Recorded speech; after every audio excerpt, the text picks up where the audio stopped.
Hello, I'm Daniel Ball, a certified Google trainer and innovator, and today we're going to look at how you can get started with Google Sites.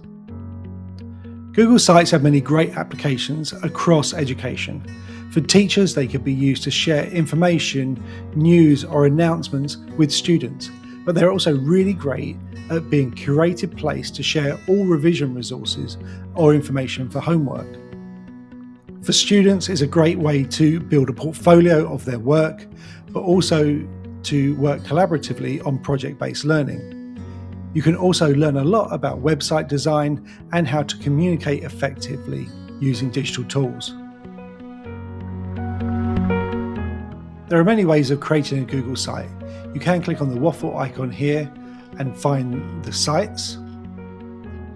You can go to Google Drive. In the new menu, you can scroll down and go to Google Sites. But you can also just type in sites.new in your Omnibox. And we're going to start today with a blank site. You need to think of three things first of all. This is your file name here, this is your site name, and this is your page title. So we're going to name these. Mine is just Google Training.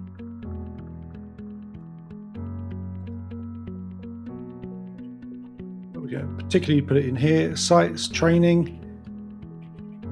And with anything in Google, if you click on there, it's going to pick up that file name there as well. Once we started with our titles, we're now going to think about design.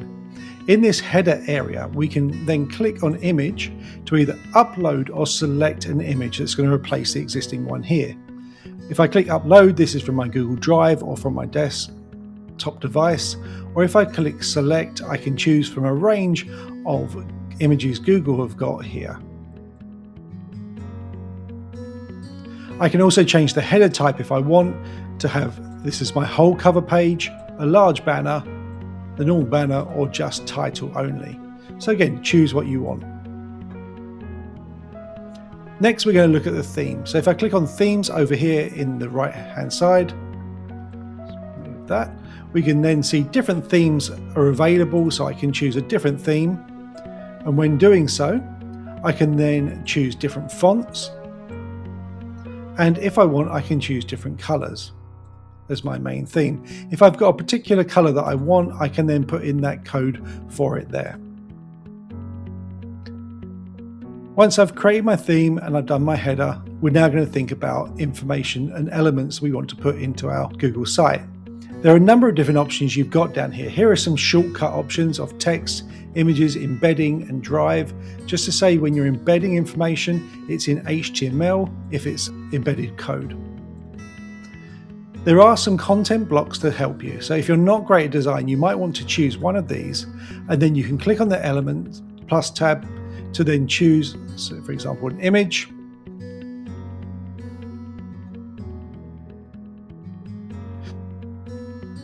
Or you can choose from the range of different options here. So there are lots of different elements such as collapsible text, table of contents, images, buttons, etc. But there's also a lot of content in terms of YouTube videos, calendars, maps and documents, etc. And it integrates brilliantly with your Google ecosystem. So it's got all your Google Docs, Sheets, Slides, etc. in there as well. So we're going to have a look at a map. When you put any element in, you can then have the option to resize that element using the blue circles. And then if you don't want it anymore, you can click the bin icon here, or you can delete the whole block over here.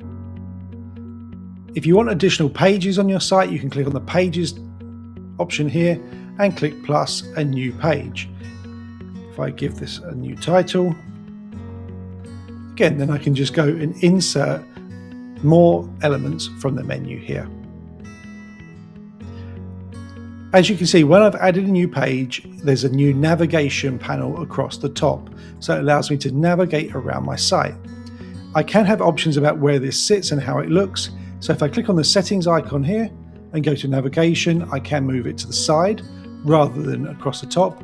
I can make it transparent if I want, or add a color to that navigation panel as well.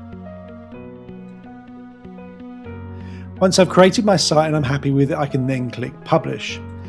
Depending on your domain, it will have some restrictions potentially on whether you can publish and who you can publish to. If I click on the Manage option here, it gives me the option to add specific people by name, and so I can add them in there and only they'll be able to access a published site. Or I can change this so it's just to my domain, which it is currently. If I want it public, I can click here and click public, and that will be accessible to anyone. If I click done, one of the options when I'm doing a public post is I can request it does not display in search engines. If I'm happy with the name also, I can click publish, and then this is now published. If I want to get the link to my site, I can click the link option here and copy that link, and then I can open a new tab and I can view my site. Now, if I want to make any changes to my site, I can do so, and this won't be reflected on the published site until I click publish again. When I do so, it will show me what my new version of the site is and what the original version is as well, so I can check what changes are being published. This is particularly helpful if you are collaborating on a site with other people.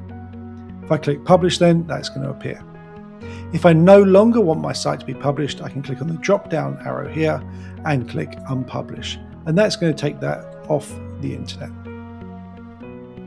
So I hope this has been a useful introduction just for some elementary features in Google Sites that are going to get you started on your journey.